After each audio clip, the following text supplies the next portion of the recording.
విజయవాడలో అంబేద్కర్ విగ్రహం దగ్గర శిలాఫలకాన్ని ధ్వంసం చేయడాన్ని నిరసిస్తూ గుంటూరులో వైసీపీ ఆందోళన చేపట్టింది. మాజీ మంత్రి అంబటి రాంబాబు ఆధ్వర్యంలో క్యాండిల్ ర్యాలీ నిర్వహించారు. నిరసనల్లో స్థానిక వైసీపీ నేతలు పాల్గొన్నారు. అటు తూర్పుగోదావరి జిల్లాతో పాటు పలు ప్రాంతాల్లోనూ శిలాఫలకాన్ని ధ్వంసం చేయడాన్ని వ్యతిరేకిస్తూ ఆందోళనలు చేశారు వైసీపీ నేతలు. ఈ ఘటనను సీఎం చంద్రబాబు ఎందుకు ఖండించలేదని ప్రశ్నించారు. జగన్ పేరు ఉండొద్దని దౌర్జన్యంగా శిలాఫలకాలు పగలగొడుతున్నారని ఆరోపించారు అంబటి.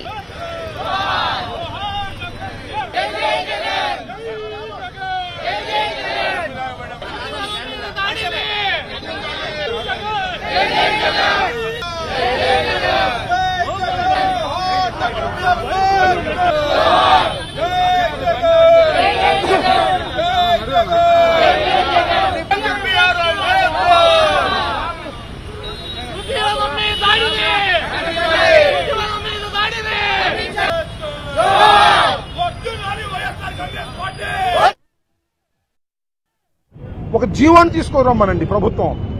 ఎక్కడైతే జగన్మోహన్ రెడ్డి గారి పేర్లు ఉన్నాయో, ప్రారంభోత్సవాలు 5 సంవత్సరాల్లో చేసినటువంటి ప్రభుత్వ కార్యక్రమాలు ఎక్కడైతే చేసి జగన్మోహన్ రెడ్డి గారు తమ పేర్లను వేశారో చట్టబద్ధంగా అవన్నిటినీ తీసేసి చంద్రబాబు నాయుడు గారి పేరు, లోకేష్ పేరు వేసుకోమనండి.